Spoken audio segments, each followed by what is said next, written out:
지금 이혼 안 하겠다면 법원에서 판결받자. 난 더 이상 너한테 설명할 이유도 없어. 좋아. 그럼 증거는? 내가 안 훔쳤다는 증거 있어? 그럼 경찰 부르자. CCTV 돌려봐. 진실은 거기 있을 테니까. 그가 웃었다. 뭐하러 그렇게 복잡하게 해? 지금 여기서 내 몸부터 수색하면 되잖아. 그날 난 세상에서 가장 굴욕적인 순간을 경험했다. 결혼을 약속했던 사람, 아니같이 회사를 일군 파트너라는 사람이 모두가 보는 앞에서 날 절도범으로 몰아세웠다. 무대 위 스포트라이트는 그와 그의 새로운 사람에게 쏠려 있었고 나는 그늘에 서서 모든 걸 지켜보고 있었다. 내가 만든 회사, 내가 써낸 기술, 내가 지켜낸 사람들, 그 모든 걸 가진 그가 끝내 나를 가해자로 만들었다. 하지만 세상은 그렇게 만만하지 않았다. 진실은 언젠가 드러나게 되어 있고 무너뜨릴수록 나는 더 단단해졌다. 그 사건은 단순한 배신이 아니었다. 그건 내가 사라진 시간 동안 그들이 얼마나 안일하게 나를 지워왔는지 보여주는 증명이었다. 기업을 함께 세우고 수익이 나지 않던 시절엔 내가 직접 발로 뛰며 하나하나 계약을 따냈다. 그땐 같이 간다고 약속하던 그가 지금은 나를 공개된 자리에서 절도와 불륜의 범인으로 몰았다. 그리고 그 곁엔 그의 첫사랑이라 불리는 여자가 서 있었다. 누가 봐도 잘 어울리는 두 사람이었지만 그 자리는 원래 내 자리였다.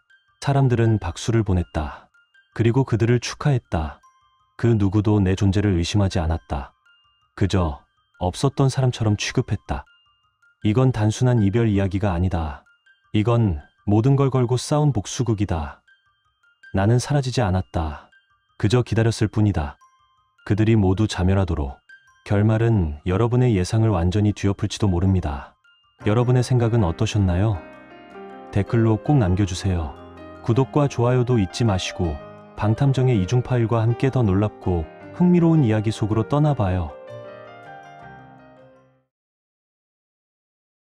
신제품 발표의 날, 유소라 대표는 마침내 우리가 8년 동안 숨겨온 결혼 사실을 세상에 알리기로 약속했다. 하지만 그 약속은 끝내 지켜지지 않았다. 그 자리를 차지한 건 새로 들어온 보조, 정하늘이었다. 소문에 따르면 그녀는 유소라의 첫사랑이었다고 한다. 두 사람은 지나치게 가까웠고 누가 봐도 딱 맞는 한 쌍처럼 보였다. 기자가 물었다. 유 대표님이 비공식적으로 교제 중인 분이 계시다던데요. 혹시 지금 옆에 계신 이분이신가요? 정하늘은 살짝 웃으며 말했다. 그건 사적인 질문이라 아직은 공개할 생각이 없어요. 신제품에 관한 질문 부탁드립니다. 그 한마디에 행사장이 술렁였다. 모두가 그를 유 대표의 공식 남편이라 믿기 시작했다. 누군가는 농담하듯 말했다. 공개 안 하신다니까 모른 척 해드리죠 뭐. 유소라는 아무 말 없이 웃었다. 그리고 차분하게 입을 열었다. 오늘은 신제품 외에도 기쁜 소식이 하나 더 있습니다. 우리 임원진에 새로운 인재가 합류하게 되었어요. 마케팅 본부장으로 승진하게 된 정하늘 보조님입니다. 축하해 주세요. 사람들은 박수를 보냈고 둘을 천생연분이라 칭찬했다. 그때 오래된 동료가 조용히 내게 속삭였다. 이거 일부러 준비한 바이럴 마케팅이야? 나는 코웃음을 치며 미리 인쇄해둔 사직서를 바닥에 툭 던졌다. 바이럴인지 뭔지는 모르겠고 어쨌든 난 이제 버림받은 거야. 그 말에 동료는 얼이 빠졌다. 무슨 소리야? 나는 대답 대신 뒷모습을 보이며 걸어 나왔다. 어른들의 세계에선 모든 걸 굳이 설명할 필요는 없다. 나는 유소라와 8년을 함께해왔다. 하지만 그는 단 한 번도 우리 관계를 세상에 밝히려 하지 않았다. 누가 의심이라도 하면 곧바로 부정했고 내 존재는 언제나 그림자였다. 그런 그가 오늘은 정하늘과의 소문을 굳이 부정하지 않았다. 그게 무슨 뜻인지는 나 혼자만 몰랐던 것이다. 정하늘은 그의 첫사랑이었다. 그 이름을 그는 평생 마음속에 품고 있었던 거다. 그렇다면 굳이 내가 먼저 입장을 밝힐 필요도 없었다. 깔끔하게 떠나는 게 맞았다. 그런데 깔끔하게 보내주지도 않았다. 정하늘이 갑자기 마이크를 들었다. 이번 제품 개발에 이정우 본부장님도 큰 도움을 주셨어요. 제품 전문가는 아니지만 늘 옆에서 힘을 보태주셨죠. 무대 위로 모셔서 한 말씀 듣고 싶네요. 기자들은 순간 당황했다. 내가 누군지도 모르는 눈치였다. 대외적으로 얼굴을 드러내지 않았고 정하늘이 교묘히 그림자 조력자처럼 말을 흘렸기 때문이다. 질문이 쏟아졌다. 이 본부장님은 제품 개발팀 소속이신가요? 정확히 어떤 기여를 하셨죠? 전문성이 없는 분이 도운 거라면 정하늘님의 배려인가요? 공식 석상엔 처음 뵀는데 갑작스러운 등장이신데요. 혹시 신입한테 밀릴까 불안하신 건가요? 내가 말할 기회조차 없었다. 유소라가 마이크를 빼앗아갔다. 이 본부장님은 이런 자리는 익숙하지 않으세요. 질문은 저한테 주세요. 그 한마디로 나는 단숨에 공 넘터기 뒤집어 쓴 무능력자가 되었다. 비웃음, 멸시, 이상한 시선들이 나를 향해 쏟아졌다. 예전 같았으면 유소라에게 대체 무슨 뜻이야? 라고 따지고 그 자리에서 언성을 높였을지도 모른다. 하지만 지금은 그럴 필요조차 없다고 느꼈다. 마음이 떠난 사람에게는 아무리 얘기해도 소용이 없다. 나는 아무 말도 하지 않고 뒷걸음질 쳤다. 손을 주머니에 넣었을 때 딱딱한 무언가가 손끝에 걸렸다. 핑크 다이아 반지. 수백만 원이 넘는 유소라가 한때 갖고 싶다며 흘렸던 그 반지. 그 말 한마디에 난 그걸 준비했었다. 그 반지를 구하기 위해 난 정말 많은 시간과 정성을 들였다. 해외 컬렉터에게 어렵게 연락을 취해 수천만 원을 주고 손에 넣은 거였다. 예전엔 유소라가 그랬다.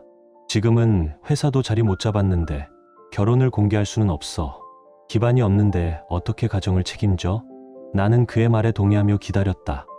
하지만 이번 신제품으로 회사는 대박을 쳤고 주가는 치솟았다. 우리 둘의 가치도 몇 배로 뛰어올랐다. 그래서 난 생각했다. 이 반지를 들고 무대 위로 올라가 세상에 우리의 8년을 당당히 알리자고. 하지만 이제 그 무대는 물거품이 되어버렸다. 거기서 지하 주차장까지 내려가려던 내 앞을 유소라가 가로막았다. 그의 얼굴엔 피곤과 짜증이 가득했다. 또 뭐 때문에 삐졌어? 신제품 발표회 같은 중요한 날, 내가 개발팀 본부장인데 중심도 안 잡고 어디 가는 거야? 그의 미간이 깊게 찌푸려졌다. 설마 정하늘 때문에 그래? 내 감정은 아직 공개하고 싶지 않아. 개인사로 주목받고 싶지 않아서 그런 거야. 너도 원래 내 생각에 동의했잖아. 나는 아무 말도 없이 차갑게 서 있었다. 그도 뭔가 눈치챈 듯 말투를 조금 낮췄다. 하늘 혼자 감당하긴 버거워. 내가 좀 도와줘. 그 말에 나도 모르게 웃음이 나왔다. 결국 이 모든 이야기도 정하늘을 위한 거였구나. 나는 고개를 기울이며 그를 바라봤다. 아까는 내가 아무것도 모른다며? 그럼 실력 있는 하늘 씨가 혼자 잘해보시라지. 나는 뭐야? 그냥 들러리야. 내가 날카롭게 받아치자 유소라의 얼굴이 순식간에 굳어졌다. 목소리까지 높아졌다. 그건 너 위해서 그런 거였잖아. 너 스스로 얼굴 드러내는 걸 꺼려했잖아. 정하늘은 스펙도 좋고 해외에서 공부한 인재야. 너 질투할까 봐 지금껏 승진 안 시켰던 거다. 나는 그의 손을 밀어냈다. 내가 싫어한 걸까? 아니면 내가 나를 숨기고 싶었던 걸까? 그 말에 유소라의 표정이 살짝 일그러졌다. 그도 기억났을 것이다. 처음 회사를 세울 때 누가 봐도 그 사람의 능력이라 불리던 건 내 손이었다. 사업 파트너를 만나러 다니고 관계를 맺고 계약을 따낸 것도 나였다. 사람들은 유소라를 겉모습뿐인 꽃병이라 말하곤 했다. 그는 그 말이 자존심을 건드린다며 내게 무대 뒤로 빠져달라고 부탁했다. 나는 보여지는 사람이 되고 싶어. 사람들이 부러워할 만한 당당한 여성 CEO가 되고 싶어. 그런 그의 욕망을 위해 나는 모든 공을 내어주었다. 스스로 그림자가 되기로 한 거다. 그땐 정말 그 사람만 바라봤기에. 하지만 지금 그는 내 희생을 왜곡된 이야기로 바꾸고 있었다. 그가 말문을 잇지 못할 때 정하늘이 나타났다. 그가 입고 있는 베이지색 수트. 나는 반달 전에 옷장 구석에서 그걸 본 적 있었다. 프리미엄 맞춤, 제작, 정가 520만 원 이상. 처음의 마음이라는 이름의 리미티드 라인. 그 당시 우리 결혼기념일이 3일 앞으로 다가왔었고 나는 그게 내 선물인 줄로만 알았다. 그런데 기념일은 지나가고 그 수트는 오늘 다른 사람의 몸에 입혀져 있었다. 그 선물은 나를 위한 것이 아니었다. 마음속으로 나는 비웃고 있었다. 질투할까봐 걱정됐다면서 그렇게 비싼 수트를 몰래 선물해? 정말 나를 바보로 아는 건가? 정하늘이 유소라 앞을 가로막고 나섰다. 임 이사, 이건 제가 말해볼게요. 회사 이렇게 성장한 건 분명 형의 공이 크죠. 하지만 유 실장 없었어도 가능했을까요? 형이 너무 모든 공을 자기 것처럼 말하니까 좀 민망하네요. 그 말에 유소라는 눈시울이 붉어졌고 곧장 말을 받았다. 넌 언제나 나 없이 회사가 굴러가지 않을 거라고 착각해. 너 없이 난 아무것도 아니라는 듯 말이야. 정말 그렇게 생각해? 처음부터 내 노력은 없었던 거야? 두 사람은 어느새 나를 공통의 적으로 여기며 한 목소리를 내고 있었다. 정하늘을 볼 땐 부드러운 미소, 나를 볼 땐 냉랭한 표정. 내가 그녀에게 바친 수년간의 헌신, 노력, 곁을 지킨 시간들은 정하늘의 몇 마디 말보다 못한 모양이었다. 진심이 통하지 않는다면 이젠 놓아주는 게 맞다. 그래, 그렇게 생각한다면 나는 사직할게. 이혼 서류도 곧 보낼 테니까. 정하늘의 눈빛에 순간적인 희열이 스쳤지만 겉으론 걱정하는 척하며 말했다. 유 실장 지금 감정격한 건 아시잖아요. 이런 식으로 말 꺼내서 뭐가 남겠어요? 그 말투 어딘지 비열했다. 겉으론 걱정하는 척, 속으론 승리감에 젖어있는 남자의 표정. 유소라는 코웃음을 치며 말했다. 얘는 맨날 헤어지자는 말 입에 달고 살아. 계속 밀고 당기게 하는 거지 뭐. 그녀는 등을 돌리며 마지막 경고를 날렸다. 어서 올라가서 진행 맡아. 안 그러면 월급 줄이고 자리도 바꿀 거야. 과거엔 그녀가 그런 식으로 말하면 난 바로 복종했다. 그래야만 사랑이 유지된다고 믿었으니까. 하지만 이젠 깨달았다. 내가 아무리 프로젝트를 성공시켜도 그녀는 항상 아직 부족하다며 날 승진시키지 않았다. 그 이유는 단 하나. 우릴 공개하고 싶지 않았기 때문이다. 왜냐고? 그녀는 나를 사랑하지 않으니까. 나는 대답하지 않고 돌아섰다. 그녀가 발을 구르며 소리쳤다. 한 발자국만 더 가면 나 진짜 화낼 거야. 그 말이 들렸지만 나는 더 이상 그녀의 감정에 휘둘리지 않았다. 혼자서 집으로 돌아왔다. 원래대로라면 발표회 끝까지 있어야 할 그녀가 갑자기 집으로 들어왔다. 소파에 앉아있는 나를 보곤 조심스럽게 다가왔다. 아까 나 혼자 두고 그냥 가버렸잖아. 양심도 없어? 올해 들어 처음으로 그녀가 낮은 자세를 취했다. 도대체 뭐 때문에 그렇게 화가 난 거야? 감정 상한 건 알겠지만 그래도 이혼 얘기까지 꺼내는 건 너무하잖아. 정하늘과의 관계를 공개하지 않은 게 화나는 거라면 나중에 기회 봐서 해명할게. 내가 살짝 눈을 내리깔자 그녀는 계속 말했다. 내가 없으니까 오늘 계약하겠다던 투자자 몇 명이 갑자기 입장을 바꾸더라고. 한 명은 심지어 투자 철회하겠대. 정하늘은 현장 경험이 부족해서 도저히 감당이 안 돼. 내일 나랑 같이 다시 찾아가서 설명 좀 해줘. 응? 그녀는 내 팔을 잡고 애교 섞인 말투로 부탁했다. 나는 싸늘한 웃음을 지으며 말했다. 결국 나한테 뒷수습을 맡기겠다는 거네? 예전 같았으면 그녀가 이렇게 한마디만 해도 나는 모든 걸 다 잊고 그녀를 위해 움직였겠지. 하지만 지금은 아니다. 진정으로 냉정해졌기에 그녀의 목적이 너무나 뻔히 보였다. 지금까지의 관계가 정말 사랑이었는지 아니면 단지 내가 도움이 되는 존재였는지 의심하게 되었다. 그녀는 발끈했다. 말 다 했어? 너도 회사 사람이잖아. 회사가 잘 되면 너도 이득 보잖아. 당연히 같이 책임져야 하는 거 아니야? 그녀 특유의 논점 비틀기. 난 더 이상 그 말장난에 넘어가지 않았다. 그만 자야겠다. 잠깐만. 그녀는 한숨을 쉬며 말했다. 너 정말 고집세다. 그녀는 종이백에서 작은 상자를 꺼냈다. 이거 널 위해 준비한 셔츠핀인데 기분 좀 풀어. 오늘 집에 온 건 싸우려는 게 아니라니까. 그 상자를 본 순간 나는 비웃음이 나왔다. 고급 맞춤 정장에는 늘 셔츠핀이 사은품으로 따라온다. 이 디자인은 며칠 전 정하늘이 하고 있던 걸 똑똑히 봤다. 그때 유소라는 그걸 보며 말했다. 이런 사은품 따위 수트랑 어울리기는커녕 격 떨어뜨려. 그랬던 그녀가 지금 그 사은품을 내 앞에 선물이라며 내밀고 있다. 정말 가소롭기 그지없었다. 나는 상자를 받아 그녀 앞에서 쓰레기통에 집어던졌다. 더 할 말 있어?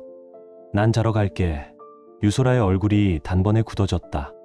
내가 이렇게 달래는데도 도대체 어쩌라는 거야? 나는 이혼 서류를 책상 위에 내려놓으며 말했다. 이 서류에 사인하는 것, 그게 당신이 할 수 있는 최선이야. 유소라는 눈을 크게 뜨며 놀란 표정을 지었다. 뭐라고? 지금 그게 무슨 뜻이야? 말 그대로야. 나 너랑 이혼할 거야. 그녀의 눈엔 분노가 가득했다. 이건 말도 안 돼. 결국 내 목적은 정하늘을 회사에서 쫓아내려는 거지.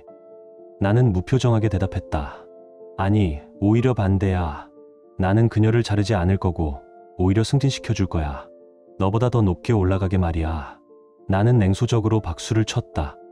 정말 상상력은 풍부하네. 몇 달 전 정하늘이 회사에 처음 들어왔을 때부터 나는 그녀가 겉모습만 번지르르한 실속 없는 허세 덩어리라는 걸 단번에 간파했다.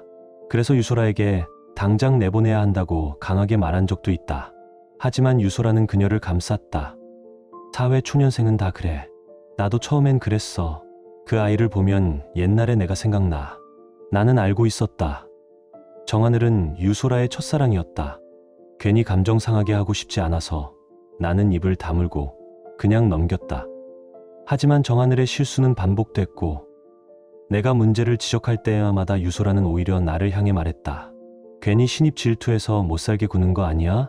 그리고 어느새 그녀는 나를 타박하기 시작했다. 너 꼭 말투가 그런 식이야. 왜 그렇게 비꼬는 식으로 얘기해? 그 순간 유소라는 문을 꽝 닫으며 방을 나갔다. 하고 싶으면 해. 나는 내 감정 기복에 휘둘리고 싶지 않아. 그날 저녁 정하늘은 SNS에 사진 한 장을 올렸다. 목에 가득한 키스 자국과 함께 언니가 남긴 흔적이라는 멘트를 달았다. 댓글엔 축하 글이 줄줄이 달렸다. 99일 축하해, 둘이 잘 어울려요. 나는 그걸 보고도 아무 감정 없이 그저 조용히 침대에 누워 잠이 들었다. 그리고 한때 나에게 접근하던 투자자에게 다시 연락을 보냈다. 그리고 다음 날 아침 인사팀에 공식적으로 사직서를 재제출했다. 이메일로는 유소라에게 이혼 서류를 첨부해 보냈다. 하지만 아직 읽지 않았다는 알림만 떴다. 인사팀은 망설이며 회사에서 이야기하자고만 했다. 출근하자마자 들려오는 뒷담화. 유소라 실장 몰래 결혼했다던데 남편이 누굴까? 에이, 누가 있겠어. 몇 달 전에 들어온 정하늘이겠지. 어제 신제품 발표회 못 봤어? 유 실장이 거의 인정한 거나 마찬가지였잖아. 아, 그럼 그렇지. 정하늘이 어떻게 그렇게 빨리 승진했나 했더니 지금은 임 이사보다도 직급이 높잖아. 임 이사는 불만 많겠네. 전에 임 이사의 유 실장 몰래 사진 찍는 거 봤어. 분명 유 실장 좋아했던 거 같은데 결국 주인은 따로 있었네. 참으로 보안 철저한 그녀였다. 수년간 함께 일해온 이들이 유소라의 남편이 바로 나였다는 걸 전혀 몰랐다니. 나는 아무 표정 없이 그들을 지나쳐 회의실로 들어갔다.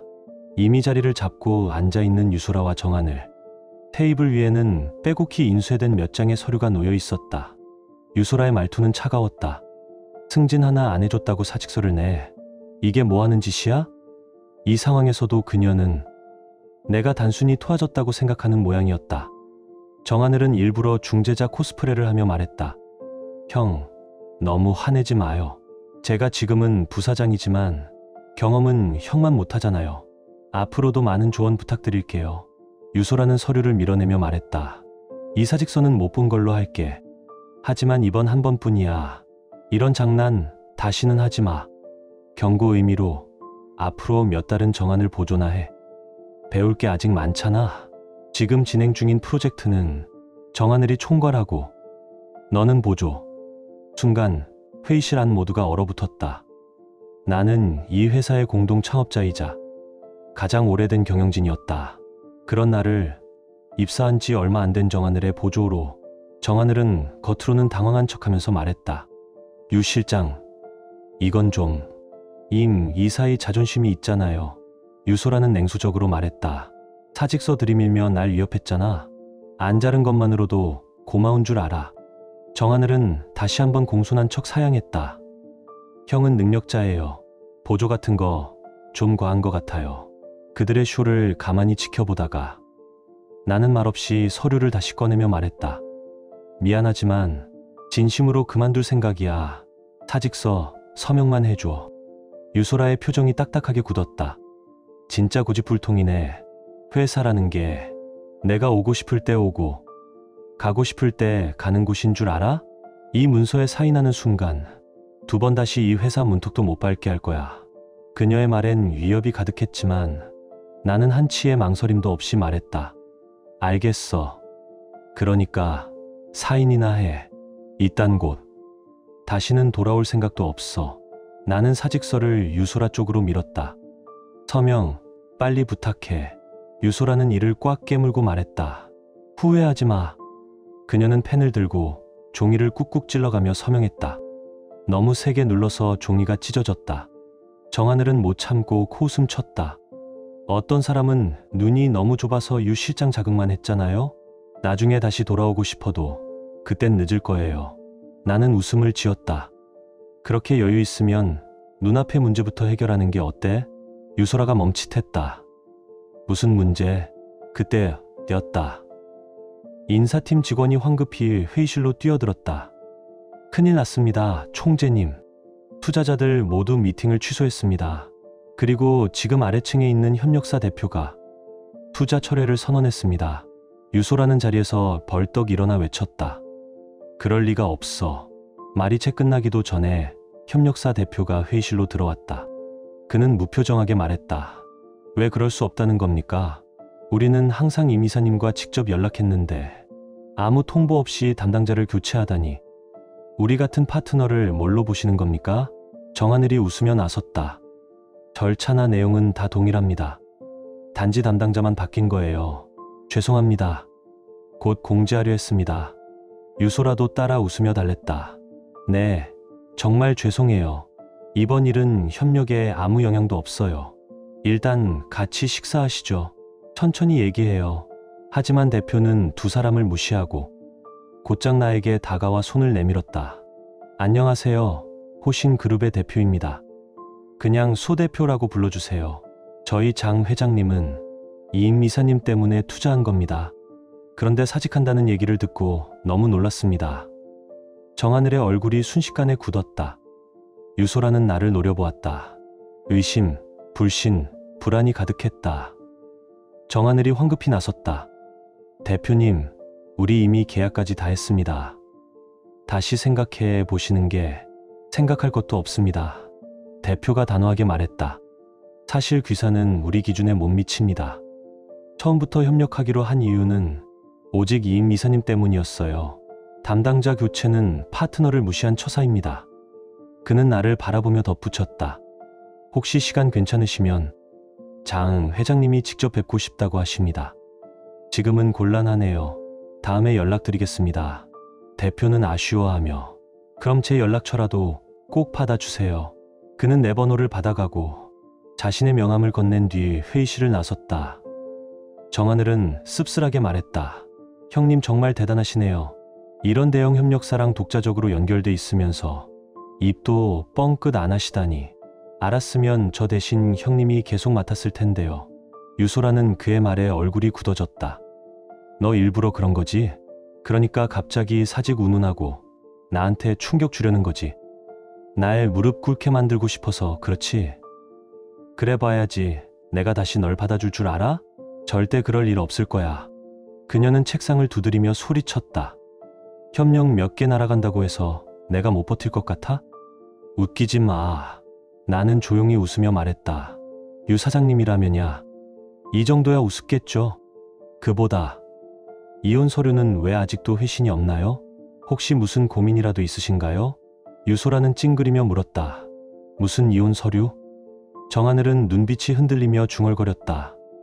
아, 스팸함으로 갔나 봐요. 저도 잘 몰라요. 정하늘은 유소라의 전용 비서다. 그런 이메일을 못 봤다는 건 말도 안 됐다. 몇 번이나 속임수를 쓰는 걸 보니 정하늘은 정말 이혼을 기다리고 있었던 것 같다.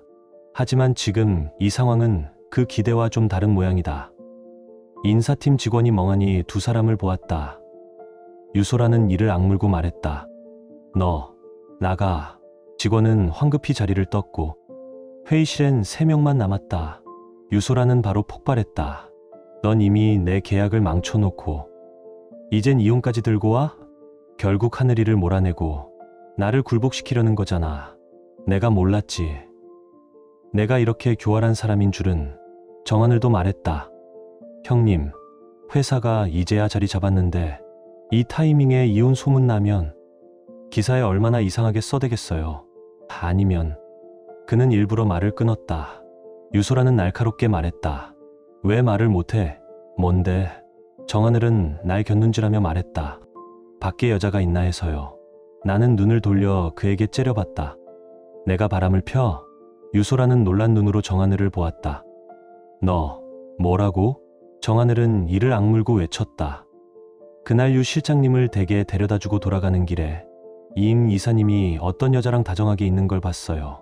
그땐 가정사라 생각해서 말 안 했지만 요즘 계속 이혼 얘기하시니 유 실장님도 정신 차리셔야 해요. 나는 헛웃음만 나왔다. 이젠 없는 여자까지 만든다고? 그 순간 유소라가 내 뺨을 세차게 때렸다. 내가 감히 날 배신해? 왼쪽 뺨이 얼얼했지만 나는 되레 웃음이 났다. 그가 한 말, 근거는, 증거는? 예전엔 내 말이면 무조건 따랐는데 이젠 완전히 딴 사람 같네. 혹시 이혼 후 내 재산 절반 받아서 바깥 여자 먹여 살릴 생각이야? 그녀는 아무 망설임 없이 나를 외도남으로 몰아갔다. 하지만 실제로 다른 사람과 얽힌 건 그녀였다. 공동 재산으로 여자를 챙긴 것도 그녀였다. 나는 짧게 말했다. 믿고 싶은 대로 믿어. 더는 설명할 생각 없어. 이혼서에 도장 안 찍으면 법원에서 보자. 유소라의 표정이 순간 일그러졌다. 그래, 해보자. 내가 질 것 같아? 3년, 5년 끌어보자. 그 바깥 여자가 그때까지 기다려주지 보자고.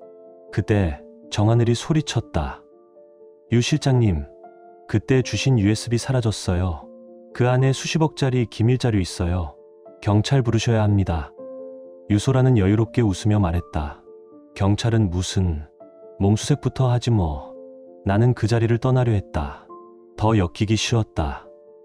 하지만 유소라가 팔을 붙잡았다. 그렇게 급해? 이혼 얘기도 안 끝났잖아. 설마 USB 내가 가져간 거 아냐? 그 데이터면 바깥 여자랑 평생 먹고 살겠더라? 그 말에 나는 멈췄다. 지금 내가 훔쳤다고 생각하는 거야? 유소라는 냉소적으로 웃었다. 갑자기 이혼 얘기 꺼내고 오늘은 또 퇴사? 외부인도 없던 날인데 USB가 사라져? 이상하지 않아? 그건 내 얼굴을 공개적으로 짓밟는 말이었다. 난 안 훔쳤어. 증거 있어? 유소라가 비웃으며 말했다. 감시 카메라 돌리면 다 나와. 그녀는 내 체면을 밟는 데 집중하고 있었다. 정하늘이 나섰다. 우리가 괜히 의심하는 게 아니에요. 요즘 임 이사님 행동 이상했잖아요. 투자사 대표랑 갑자기 친해지고 혹시 USB 넘기고 돈 받은 거 아니에요? 대학도 안 나온 분이 갑자기? 나는 이를 악물었다. 경찰 불러. 감시 카메라 다 돌려봐. 나는 떳떳하니까. 유소라는 가볍게 웃으며 말했다. 그럴 필요 뭐 있어? 지금 당장 몸수색하면 되잖아. 직접 할래? 아니면 정한을 시킬까? 사람들이 하나둘 모여들었다. 웅성거리며 수군댔다. 무슨 일이야? 설마 진짜야? 몸수색 거부하는 거 보니 뭔가 있나 본데. 나는 유소라를 바라봤다. 이 일, 너 반드시 후회할 거야. 그녀는 내가 절대 그런 짓 안 할 걸 알면서도 끝까지 모욕을 주려 했다.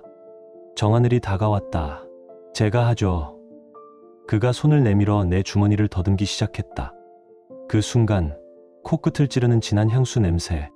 나는 반사적으로 그의 손을 밀쳤다. 그 충격에 목에 걸고 있던 목걸이가 끊어졌다.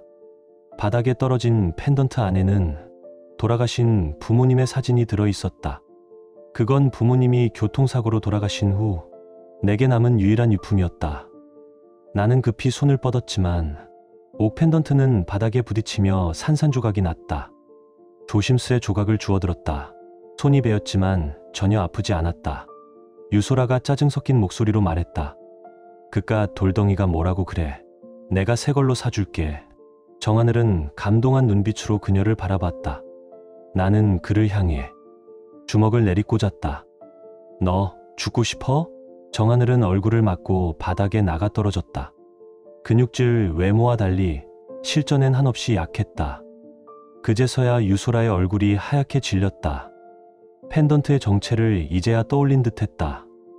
나는 정하늘의 멱살을 붙잡고 숨이 멎을 듯 조였다. 유소라가 다급히 말렸다. 나는 주먹을 들고 그녀를 노려봤지만 결국 손을 내리진 않았다. 그녀는 착각했다. 내가 아직 자신을 아낀다고. 그만해. 정말 죽이기라도 하면 어쩌려고 그래? 나는 유소라의 턱을 움켜쥐고 말했다. 그 자식 걱정돼? 그럼 죽는 것보다 더 고통스러운 걸 보여줄게. 그 순간 정하늘의 주머니에서 USB가 툭 떨어졌다. 나는 그것을 주워들고 냉소했다. 여기 있었네. 곧장 옆 컴퓨터에 꽂았다. 열자마자 나왔다. 내가 만든 프로젝트 자료, 정리본, 핵심 기술. 기밀, 전부 내가 만든 거잖아. 나는 USB를 부러뜨려 옆에 있던 물컵에 던져 넣었다. 남의 걸로 출세하지 마. 실력으로 증명해. 유소라와 정하늘 둘 다 말이 없었다. 얼굴은 잿빛이었다. 유소라가 떨리는 목소리로 말했다. 자기야, 이제 그만하자. 진짜. 자기야라는 말에 정하늘의 눈빛이 차가워졌다. 지켜보던 직원들도 충격에 휩싸였다. 유소라는 한 번도 내 존재를 회사에 밝힌 적이 없었으니까.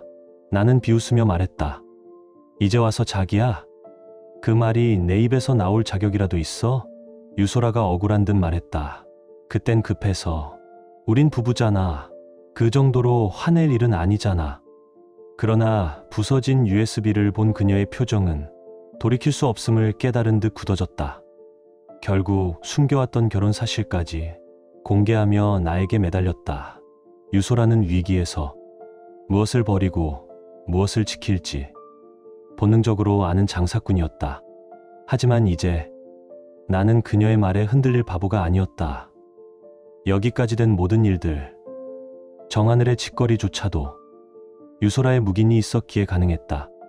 그녀는 내 손을 붙잡고 애원했지만 나는 거칠게 뿌리쳤다. 꺼져. 나는 뒤도 돌아보지 않고 회사를 나왔다. 곧바로 기자회견을 열었다. 유소라와의 이혼을 공식 발표했고 이유는 외도였다. 이혼 소송장이 세상에 공개되자 모두가 충격에 빠졌다. 지난 기자회견에서 정하늘이 유소라의 남편이라고 했고 그녀는 부정하지 않았기 때문이다. 그런데 진짜 남편인 내가 나타난 것이다. 유소라는 한순간에 여론의 문매를 맞았다. 우리와 손잡았던 투자자들은 모두 협력 종료를 통보했고 주가 하락으로 인한 손해배상까지 청구했다. 나는 곧바로 주주권 소송을 제기했다. 내 몫은 모두 돌려달라고. 기업이 소송에 휘말리면 협력해줄 파트너는 없다. 유소라는 완전히 무너졌다. 그녀는 단순히 내가 질투나서 폭로한 줄 알았다. 그러나 이건 시작일 뿐이었다. 그녀는 화해를 시도했지만 나는 응하지 않았다. 결국 그녀는 내 집 앞까지 찾아왔다.